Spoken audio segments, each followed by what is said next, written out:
Good evening, Ape Nation.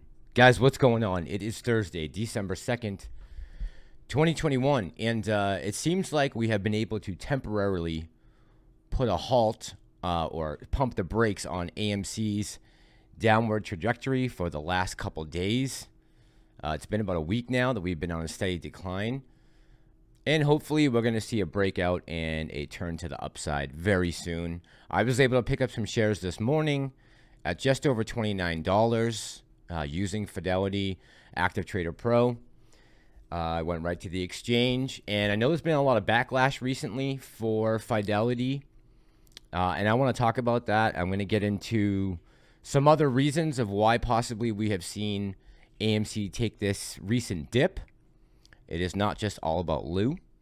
I also briefly want to touch on the stream that was out earlier from Tony's channel. He did a live stream with Al from Boston, and I'll give a couple quick comments on that. I want to go back and watch it again and pull a couple of sound clips, but I want to keep tonight's video pretty brief. Just make sure we're all on the same page and everybody's holding strong and conviction still there. All right, but before we go any further, cue the speeder.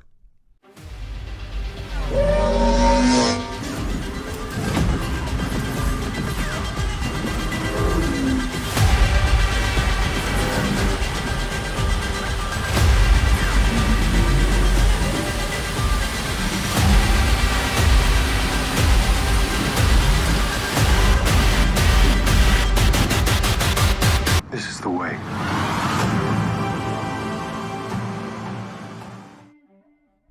all right, guys, let's get into this. So there are two deadlines approaching we got to talk about.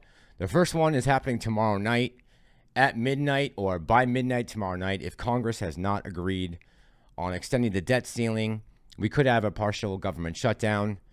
And soon after that, on December 15th, we could reach the debt ceiling, and that means that we would no longer be able to pay off any of our debt, which would result in a default, which would knock us down another notch on the rating system. We have come up against this a few times in the past, and it has caused a lot of uncertainty, and it definitely has ripple effects across the market. We're seeing it right now, but we have always somehow come out at the end and pulled it off. I know we're divided right now as a country, and the parties have never been probably this separated before, but it's important that they get this done and put their politics aside and think about the American people. And why we put them in those seats is to protect us and make sure that it's not going to cost us anything. All right, and why is this going to affect the everyday U.S. taxpayer? Well, Janet Yellen said back on September 28th, it would be disastrous for the American economy, for global financial markets, and for millions of families and workers whose financial security would be jeopardized by delayed payments. Treasury Secretary Janet Yellen warned lawmakers in a hearing on September 28th. Raising the debt ceiling, she said, is necessary to avert a catastrophic event for our economy. Now, we have been up against this debt limit before in the past, and Congress has always hashed it out and gotten it done. And just in case you guys don't know what the debt ceiling is, the debt ceiling is a cap on the amount of money the U.S. government can borrow to pay its debts. So it is extremely important that we get this done, and the U.S. isn't seen as someone who can't make payments on money they owe. All right, moving on. We also have the new Omicron variant of COVID that is looming over us like a dark cloud. There's a lot of speculation right now that possibly we could see more vaccination mandates and a return maybe to a possible lockdown. I know in Germany right now, they are imposing restrictions for the unvaccinated against COVID-19. Basically, only people who are vaccinated or have recovered will be allowed to go to restaurants, pubs, cinemas, gyms, cultural events, and non-essential shops, according to Reuters. And that might sound very extreme. To me, it does. And hopefully we don't see that here in the U.S., but it's definitely something in the back of people's minds, especially people who are playing on Wall Street. Now, there's also been a ton of FUD in the media. There's been articles put out about AMC in the past couple days, red flags and debt looming over AMC Entertainment, understanding AMC Entertainment's newly added risk factor, And here in this article, they go on to talk about supply chain issues and how AMC has had to pay a little more to get things to its 950 different movie theaters across the world. So the media is not helping, and we know this. This is a proven thing that we've been able to point out over time, that mainstream media is going to whoever's going to click on the video. So again, all these things combined are having an effect on the price of AMC. No doubt about it. All right, guys. And one more thing I want to point out, bringing to your attention before I get into Tony and Al's live stream from earlier. Charles Payne put out a tweet today saying, "Dear Gary Gensler, I'm sending this tweet as a public invitation for you to appear as a guest on my show, Making Money with Charles Payne. We have extended several invitations and have all been declined." He goes on, "You, sir, are a public official, and the public includes folks that watch my show. You are in a key position to determine whether a new generation continue to engage in the greatest money-making machine in history. Millions of new investors are trying to go at it alone and not be herded into the trillion-dollar Wall Street money machine. This system and messaging is designed to keep them in the shut up and hand your money to an expert lane. You work for the investors." And he says the focus is on solutions and opportunities. Thank you. Charles Payne is a true ape. Shout out to him for doing this. I doubt Gary Gensler will go on because Charles Payne will stick the questions to him that actually matter, not like Congress. And he's going to have to face some facts. But I know a lot of us have said, Gary Gensler, wake up. Gary Gensler's awake. He's not asleep at the wheel. He knows what's going on. And he's probably got a lot of pressure on him coming from both sides. I would not want to be in Gary Gensler's chair right now. But he should be working, like Charles is saying, for this new generation of investors, and he's not. All right. And finally, Tony and Al from Boston's live stream. So Al from Boston just popped up out of nowhere in the last 2 weeks and has made about 15 videos. He's done very well.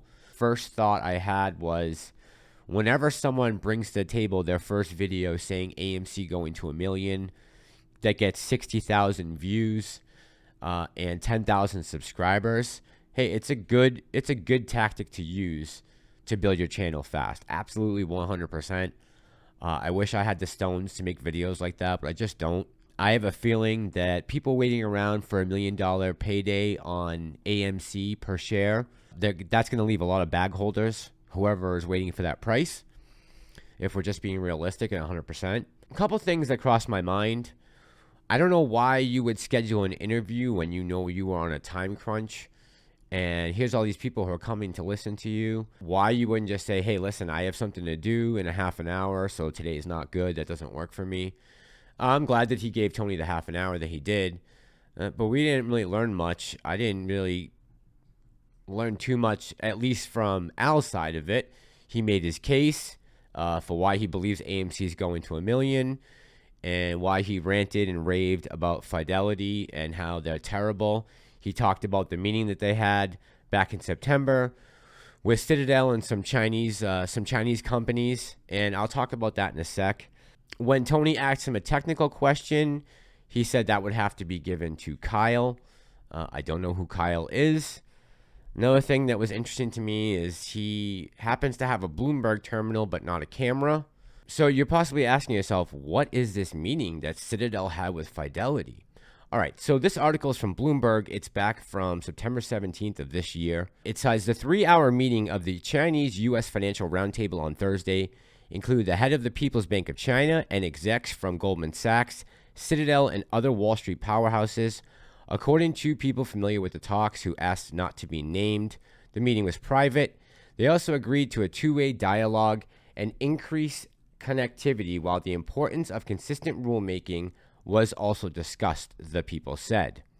Here we go. So attendees included Ken Griffin from Citadel, Abby Johnson from Fidelity Investments, BlackRock's Larry Fink, Blackstone's chairman Steven Schwartzman, and John Waldron, Goldman's president, among others, the people said.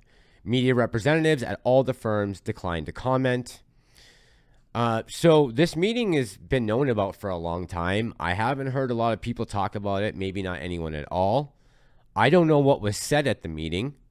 I haven't been able to look over the minutes.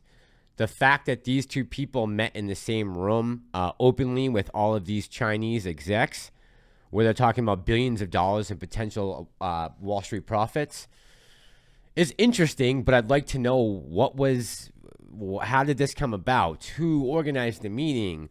What was discussed? There's a million different things that we can go into about this.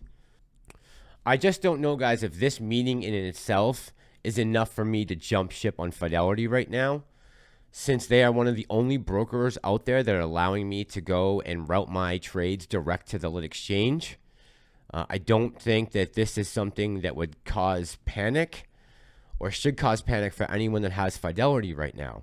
I don't know enough about what was said in the meeting, why the certain attendees were there. Of course, we can all have speculation, but at this point, that's all it is.